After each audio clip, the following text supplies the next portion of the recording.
Let's say you see a person wearing glasses like these, yes, and a Panama hat like this. What immediately comes to mind for my, dear viewers? A drug addict, an alcoholic. He hides his shameless eyes. He's probably lying, an infidel. Just as an exercise for reflection, there's a proverb. They greet you with their clothes, but they see you off with their minds. That's what that could mean. We're talking about the mind here. And the mind is what we do, what we're interested in, and what we study about this mind. What is it? How does it work? Let's imagine a picture like this, well, so that it's clear, figuratively. That is, by clothes, let's say there are some clothes, and when there are clothes, that is, as a certain form, as a certain shell. What are clothes? A shell, a form, some kind of appearance, right? So what happens? A meeting. That is, they meet, they hug. Hands. Hello, blah blah blah, how are you? There is some kind of merging, when clothes, when a shell. That form, I emphasize once again, there is a kind of merging, union, interaction, meeting. They meet by clothes. So, the second part of the proverb. They see off by the mind, that is, when there is a mind. And what is a mind? Where is it? Show me. That is, here it is already like the opposite. There is a shell, clothes, and there is a mind, no clothes. A mind without clothes is as it is, empty, nothing. And then it happens that when there is a mind, they see off, that is, they part, imagine, say goodbye.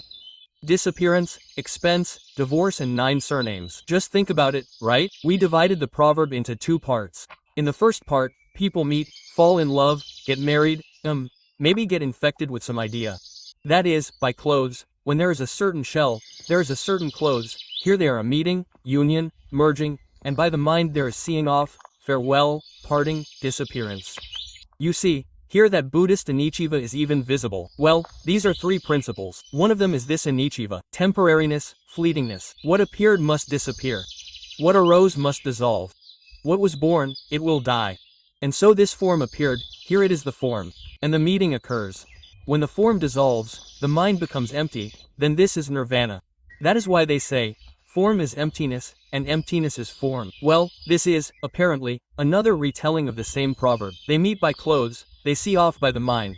We can say the same thing in Sanskrit, on Buddhist, so to speak, grounds, that form is emptiness, clothes, and emptiness is form.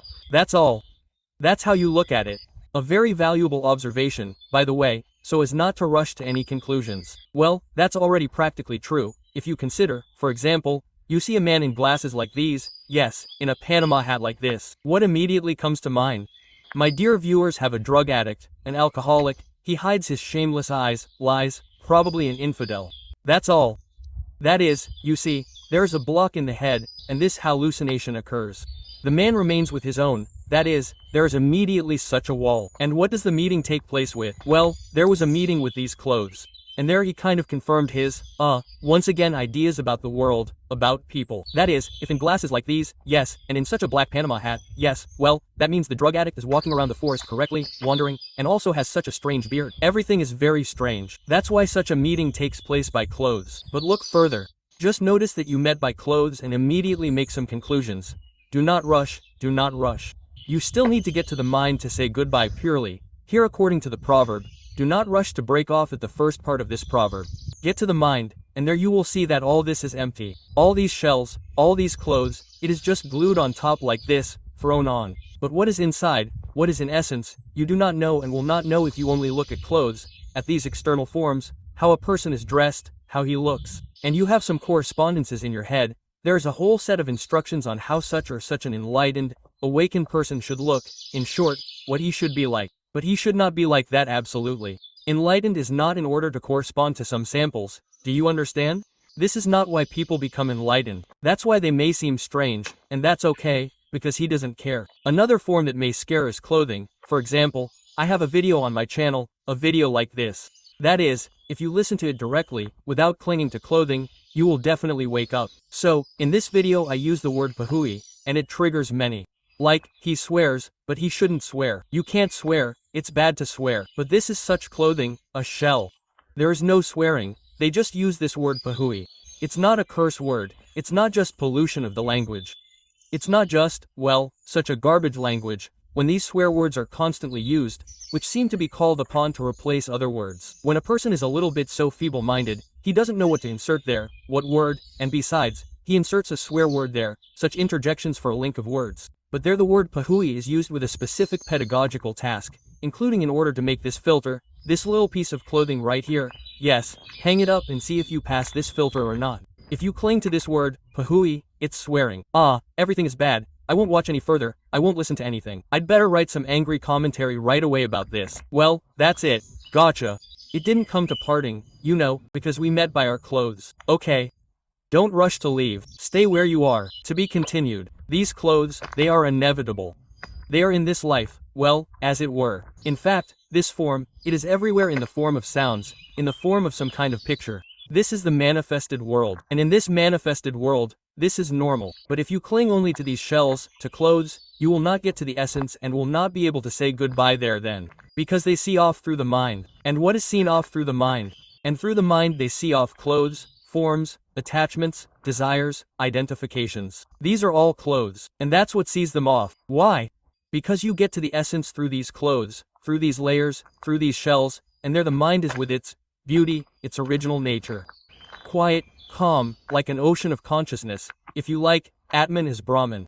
Well, for those who are in the know. But again, these are also shells and also clothes, which are called Atman. Brahman. The essence is like this, it is simple. It is nothing. As Shiva says, I am the one who is not. How is that? That is, this Shiva, the name, the thought, the name, the image, it is like a shell, but he is not there. Nothing. Emptiness filled. Emptiness manifesting itself, yes, through different clothes. In short, what is the speech about, guys? Don't look at the clothes, just kind of, well, notice that there are clothes, but it shouldn't scare you. Don't be so timid, don't be afraid of anything. As soon as you notice that, swear, look inside yourself, what was scared there, who was scared there? What mask, what role is there? Scared. What if they start destroying me now? Well, basically, that's what everything is aimed at here. To loosen the bonds and bring this, like, a little bit to the surface. Therefore, yes, be prepared for this. Or by this appearance. See, the glasses. Why are his glasses dark? Is he a drug addict? And the Panama hat is kind of strange. And his beard is kind of strange too. This old man is strange. He probably ate fly agarics. Do you understand how the mind's patterns work? They are immediately wound up. That is, you haven't even entered the topic yet. And already since you have plots, scripts, damn, unfinished Tarantino, you already start drawing all sorts of different plots there. Who, what and where from? How do you know? You don't even know yourself. How can you? Well, about some other something or other. It's all in you, in your ideas, Captain Nemo. So, they meet you by your clothes, they see you off by your mind. And what do you think about this? How would you interpret this proverb? It's not that it's really important for me to compare my opinion with opinions and other opinions, but it's interesting just for fun, I guess. Share with your friends, like, write comments, subscribe to channels, so don't get lost. Bye bye. So, let's part wisely. Say goodbye.